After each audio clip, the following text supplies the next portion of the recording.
بسم اللہ الرحمن الرحیم۔ السلام علیکم ورحمۃ اللہ وبرکاتہ۔ الحمد للہ وکفی وسلام علی عباده الذین اصطفی، اما بعد۔ حاضرین و ناظرین، یہ درس نمبر 1192 ہے اور آج سورۃ الکہف کی 5 آیتوں کی تلاوت اور تشریح کی جائے گی۔ آیت نمبر 102 تا 106، 102 and 106۔ چلے سب سے پہلے ان 5 آیتوں کی تلاوت کرتے ہی لفظی ترجمے اور ترجمے کے بعد تشریح کرتے ہیں۔ اعوذ باللہ من الشیطان الرجیم، بسم اللہ الرحمن الرحیم۔ افحسب الذین کفروا ان يتخذوا عبادی من دونی اولیاء انا اعتدنا جہنم للکافرین نزلا قل هل ننبئكم بالاخسرین اعمالا الذین ضل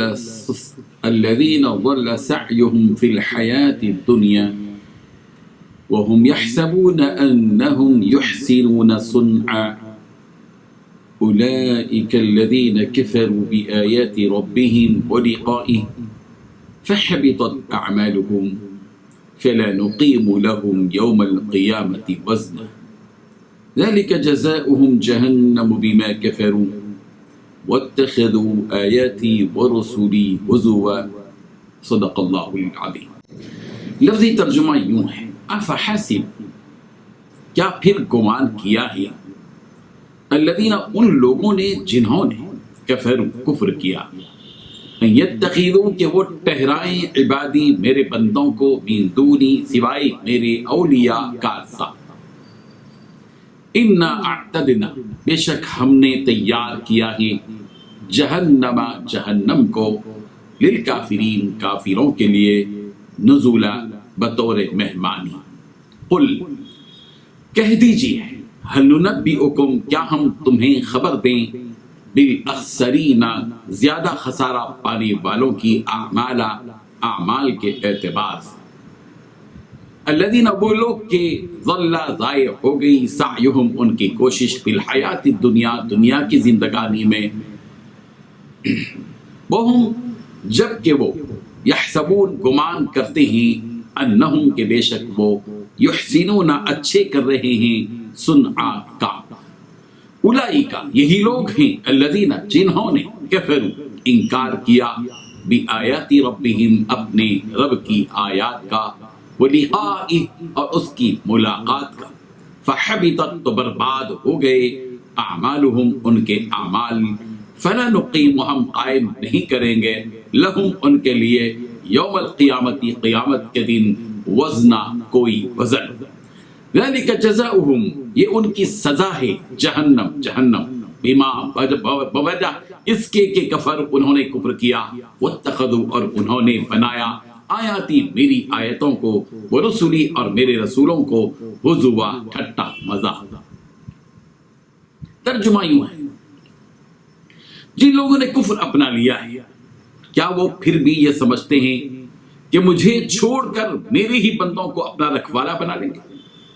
یقین رکھو کہ ہم نے ایسے کافروں کی مہمانی کے لیے دوزخ تیار کر رکھی ہے۔ کہہ دو، کیا ہم تمہیں بتائیں کہ کون لوگ ہیں جو اپنے اعمال میں سب سے زیادہ ناکام ہیں؟ یہ وہ لوگ ہیں کہ دنیاوی زندگی میں ان کی ساری دوڑ دھوپ سیدھے راستے سے بھٹکی رہی اور وہ سمجھتے رہے کہ وہ بہت اچھا کام کر رہے ہیں۔ یہ وہی لوگ ہیں جنہوں نے اپنے مالک کی آیتوں کا اور اس کے سامنے پیش ہونے کا انکار کیا، اس لیے ان کا سارا کیا دھرا غلط ہو گیا، چنانچہ قیامت کے دن ہم ان کا کوئی وزن شمار نہیں کریں گے۔ یہ ہے جہنم کی شکل میں ان کی سزا، کیونکہ انہوں نے کفر کی روش اختیار کی تھی اور میری آیتوں اور میرے پیغمبروں کا مذاق بنایا تھا۔ ان آیتوں میں 11 باتیں بتلائی گئی ہیں۔ پہلی بات، جن لوگوں نے کفر اپنا لیا ہے، کیا وہ پھر بھی یہ سمجھتے ہیں کہ مجھے چھوڑ کر میرے ہی بندوں کو اپنا رکھوالا بنا لیں گے؟ دوسری بات، یقین رکھو کہ ہم نے ایسے کافروں کے مہمانی کے لیے دوزخ تیار کر رکھی ہے۔ تیسری بات، کہہ دو کہ کیا ہم تمہیں بتائیں کہ کون لوگ ہیں جو اپنے اعمال میں سب سے زیادہ ناکام ہیں؟ چوتھی بات، یہ وہ لوگ ہیں کہ دنیاوی زندگی میں ان کی ساری دوڑ دھوپ سیدھے راستے سے بھٹکی رہی۔ پانچویں بات، اور وہ سمجھتے رہے کہ وہ بہت اچھا کام کر رہے ہیں۔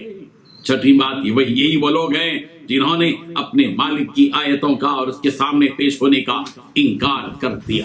ساتویں بات، اس لیے ان کا سارا کیا دھرا غارت ہو گیا۔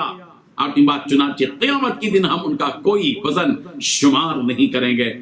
نویں بات، یہ ہے جہنم کی شکل میں ان کی سزا۔ دسویں بات، کیونکہ انہوں نے کفر کی روش اختیار کی تھی۔ گیارہویں بات، میری آیتوں اور میرے پیغمبروں کا مذاق بنایا تھا۔ بزرگان محترم، جن آیتوں کا ترجمہ پیش کیا گیا ان میں کافروں اور مشرکوں سے اللہ تبارک و تعالیٰ پوچھ رہے ہیں کہ کیا تمہارا یہ خیال ہے کہ ہمارے یہ محکوم بندے تمہارے کام بنا دیں گے؟ جیسا کہ فرشتوں کو خدا بنا لیا، کارساز بنا لیا، حضرت عیسیٰ کو بعض لوگوں نے کارساز بنا لیا، بعض لوگوں نے شیطانوں کو کارساز بنا لیا۔ اے کافرو، اگر تمہارا یہی عقیدہ ہے تو ہمارا بھی فیصلہ سن لو کہ ہم نے کافروں کی میزبانی اور ضیافت کے لیے دوزخ کو تیار کر رکھا ہے۔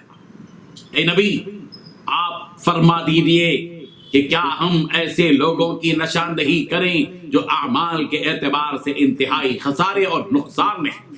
یہی وہ لوگ ہیں جن کی محنتیں سب اکارت ہو گئیں اور ان کی حالت یہ ہے کہ یہ سمجھ رہے ہیں کہ کوئی اچھا کام کر رہے ہیں۔ یہ وہ بدترین لوگ ہیں جنہوں نے اپنی رب کی آیتوں کا انکار کیا، قیامت کے روز کی ملاقات کا انکار کیا، ان کے سارے اعمال اکارت ہو گئے۔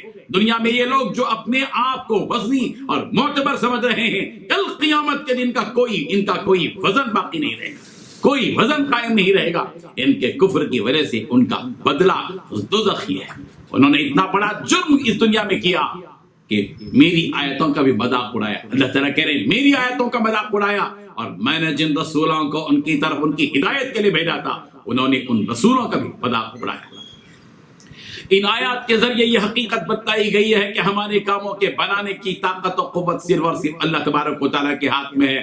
ہمارا رکھوالا وہی اللہ ہے جو ہم کہتے ہیں حسبنا اللہ و نعم الوکیل، نعم المولا و نعم النصیر۔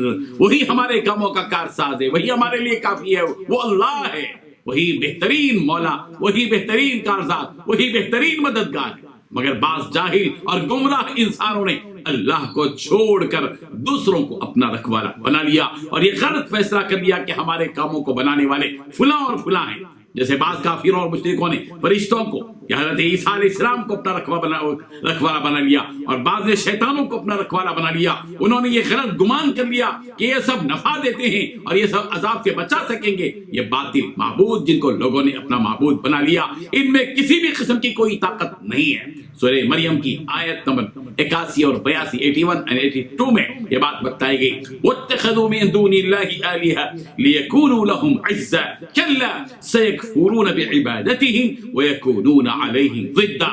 انہوں نے اللہ کے سوا دوسرے معبود بنا رکھے ہیں کہ وہ ان کے لیے باعث عزت ہوں، لیکن ایسا ہرگز نہیں ہے۔ وہ تو ان کی پوجا سے منکر ہو جائیں گے اور الٹے ان کے دشمن بن جائیں گے۔ یعنی جن کی پوجا دنیا میں یہ کرتے ہیں اور کرتے آ رہے ہیں، یہ سب قیامت کے دن ان کے دشمن بن جائیں گے، ان کی کوئی مدد کر نہیں پائیں گے۔ ایسے نافرمانوں کے لیے اللہ تبارک و تعالیٰ نے بطور میزبانی کے جہنم تیار کر رکھی ہے دوزخ۔ جس طرح دنیا میں مہمان نوازی کی تیاری کی جاتی ہے، اللہ تبارک و تعالیٰ ان کافروں اور مشرکوں کے لیے جہنم تیار کر رہے ہیں۔ اللہ تعالیٰ یہاں ایک سوال کر رہے ہیں کہ محمد صلی اللہ علیہ وسلم آپ کہہ دیجئے ان لوگوں سے کہ اے لوگوں، کیا ہم تمہیں اس بات کی خبر دیں کہ وہ کون بدنصیب لوگ ہیں جو اعمال کے اعتبار سے انتہائی خسارے و نقصان میں ہیں؟ اس سوال کے بعد اللہ تبارک و تعالیٰ نے خود جواب دیا کہ وہ لوگ اپنی زندگی میں سب سے زیادہ خسارے و نقصان میں ہیں جو گمراہ ہیں، اور انہوں نے اللہ کی مرضی اور شریعت کے حکام کے خلاف باطل کام کیے اور اپنے آپ کو ایسے کاموں میں تھکا دیا جن کاموں میں کچھ نفع ہی نہیں تھا، بس وہ ہلاک ہو گئے اور انہوں نے اپنے اعمال کے نتائج اور ثمرات کو تباہ و برباد کر دیا۔ ان ظالموں کو دھوکہ ہو گیا اور وہ دھوکے میں پڑ گئے۔ شرک اور کفر جیسے برے اعمال کرنے کے باوجود وہ اپنے ان برے اور ظالمانہ کاموں کو اچھے کام سمجھ رہے ہیں۔ اس سے بڑھ کر دھوکے کی بات کیا ہو سکتی ہے کہ جو کام ان کے لیے نقصان دہ ہیں، جو کام وہ غلط ہیں، ان کاموں کو انہوں نے اچھا سمجھ رکھا ہے۔ ان کی ان ساری کوششوں اور امیدوں پر قیامت کے دن پانی پھر جائے گا۔ دنیا میں جن کافروں نے اللہ کی آیتوں کو جھٹلایا اور توحید پر دلالت کرنے والی ساری نشانیوں کا انکار کیا اور اس کے بھیجے ہوئے نبیوں کا مذاق اڑایا اور اللہ سے ملاقات کا انکار کیا، ان کے اعمال اکالت ہے، قیامت کے دن ان کے ان سارے اعمال اور ان کی ان ساری کوششوں کا کوئی وزن باقی نہیں رہے گا۔ فلا نقیم لہم وزنا، فلا نقیم لہم یوم القیامت وزنا، قیامت کے دن ہم ان کے اعمال کا کوئی وزن باقی نہیں رکھیں گے، ہلکے بے قیمت ہو جائیں گے، بے حیثیت ہو جائیں گے، اور ان سارے کاموں کی کوئی قیمت بالکل نہیں ہوگی۔ اللہ تبارک و تعالی ہم سب کو کفر سے بچائے، شرک سے بچائے، توحید پر اور ایمان پر قائم رکھے، اسی پر ہم زندہ رہیں، اسی توحید پر اور اس عقیدے پر ہم باقی رہیں، اور اسی وحدانیت کے طور طریقے پر اللہ ہم سب کی موت دے۔ آمین۔ وآخر دعوانا ان الحمد للہ رب العالمین۔